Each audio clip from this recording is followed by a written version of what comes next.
রোগী মৃত্যুর অভিযোগ উঠেছে। 11-17 দিনে 5 ক্লিনিকে ভুল চিকিৎসায় 8 জনের মৃত্যুর ঘটনাও ঘটেছে। বিস্তারিত জানাতে আমাদের সঙ্গে যুক্ত হচ্ছেন সহকর্মী রেজাউল করিম মানিক।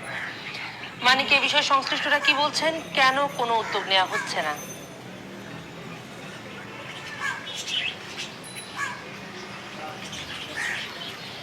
নাজিবা, আপনাকে ধন্যবাদ।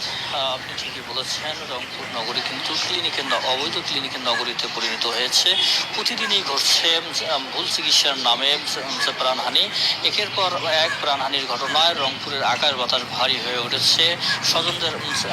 স্বজনরা প্রশাসনের কাছে এবং স্বাস্থ্য বিভাগের কাছে গিয়ে কিন্তু কোনো বিচার পাচ্ছে না। তারা কিন্তু জীবনের নামমাত্র মূল্য নিয়ে তাদেরকে ফিরে যেতে হচ্ছে এই প্রভাবশালীদের কাছ থেকে।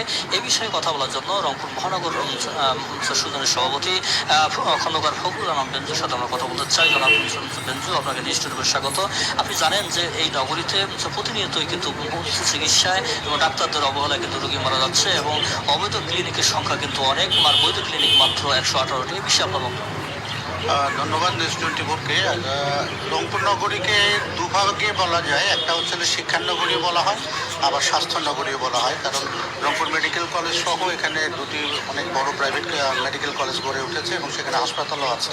কিন্তু দুর্ভাগ্যজনক হলো সত্য যে আমরা বেশ কিছুদিন থেকে লক্ষ্য করছি যে রংপুরে ব্যাঙের ছাতার মতো বিভিন্ন ক্লিনিক গড়ে উঠেছে, ডায়াগনস্টিক সেন্টার গড়ে উঠেছে। তাদের কোনো ধরনের নিয়ন্ত্রণ কর্তৃপক্ষ বলে কেউ আছে মনে হয় না। তাদের যে দৌরাত্ম্যটা, এই দৌরাত্ম্যটা মনে হচ্ছে যে এখানে একটা সিন্ডিকেট গড়ে উঠেছে। সেই সিন্ডিকেট ভাঙবার মতো সাহস কিংবা শক্তি রংপুর অঞ্চলে, এটা বিভাগীয় শহর, সেখানে স্বাস্থ্য অধিদপ্তর আছেন, স্বাস্থ্য মন্ত্রণালয়ের কর্মকর্তারা আছেন, বিভাগীয় কর্মকর্তারা আছেন, এখানে সিভিল সার্জন আছেন।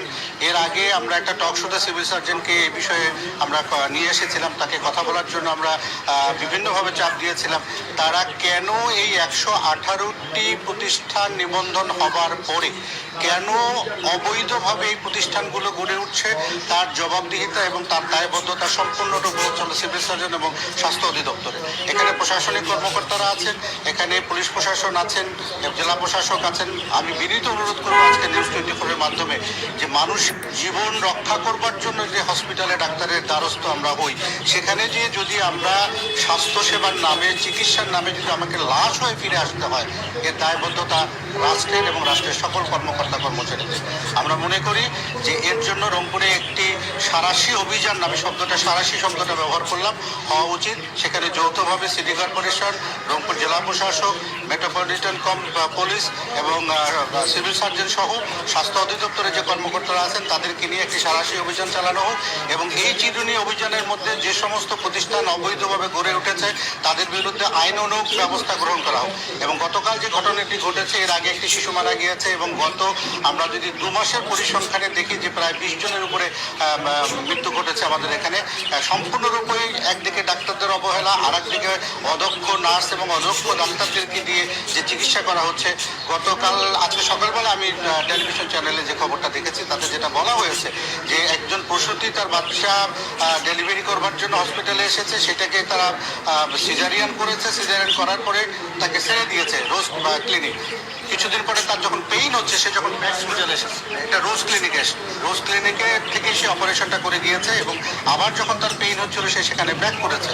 ব্যাক করার পরে যে বিষয়টা, তারা তাকে ভর্তিও করলেন না এবং তার যে একটা চেক আপ করা দরকার সেটাও তারা না করে তাদেরকে এখান থেকে বের করে দিয়েছে। তারা তখন রংপুর মেডিকেল কলেজে গিয়েছে, সেখানে যখন ডাক্তাররা এটা আলট্রাসাউন্ড করেছে এবং তারা পরীক্ষা করে দেখেছে যে পেটের ভিতরে ব্যান্ডেজ আছে এবং সেটাকে অপারেশন করার পরে এই প্রসূতি মৃত্যুবরণ করে।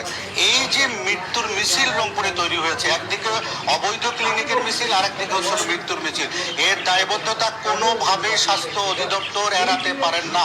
আমি মনে করি স্বাস্থ্য মন্ত্রণালয় এবং স্বাস্থ্য মন্ত্রী মহোদয়, আপনি রংপুরে আসুন, আপনি বসুন, প্রশাসনের কর্মকর্তাদেরকে নিয়ে, স্বাস্থ্য কর্মকর্তাদেরকে নিয়ে বসুন। এবং রংপুর মেডিকেল কলেজে কিছু মেশিন আছে, সেই মেশিনগুলো কাজ করে না।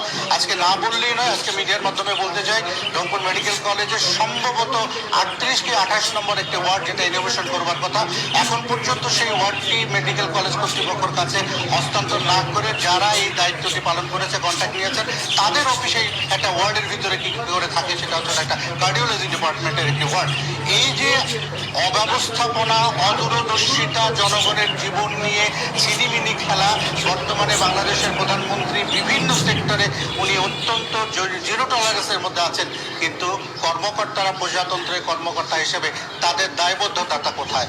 জনগণের সেবক হিসেবে যাদের কাজ করবার কথা তারা ঘরে বসে থাকবেন, আর মৃত্যুর মিছিলে জনগণ আবার আজকে লাশ নিয়ে বাড়িতে ফিরে যাবেন, এর দায়বদ্ধতা কোনোভাবেই সরকারি কর্মকর্তারা, সংশ্লিষ্ট মন্ত্রণালয়ের কর্মকর্তা, সংশ্লিষ্ট ডিপার্টমেন্টের কর্মকর্তারা এড়াতে পারেন না। মাননীয় প্রধানমন্ত্রী কিছুদিন আগে নিয়োগ দিয়েছেন এবং ডাক্তারদেরকে উনি বারবার অনুরোধ করে বলেছেন যে আপনারা স্বাস্থ্য সেবার জন্য আত্মনিয়োগ করুন, মানবতা সেবায় আপনারা। যখন আমরা কথা বলছিলাম রংপুর মহানগর সুজনের সভাপতি খন্দকার ফখরুল আলম বেঞ্জুর সাথে, তিনি কিন্তু আসলে বলছেন যে রংপুরে কিন্তু মৃত্যুর মিছিল কিন্তু কোনোভাবে থামছে না। তিনি প্রধানমন্ত্রী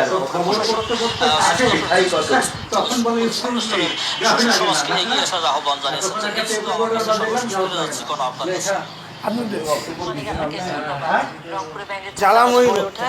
বেসরকারি ক্লিনিকে সেখানকার রোগীদের বিনা আসলে ভুল চিকিৎসায় মৃত্যুর খবর জানাচ্ছিলেন আমাদের সহকর্মী রেজাউল করিম মানিক।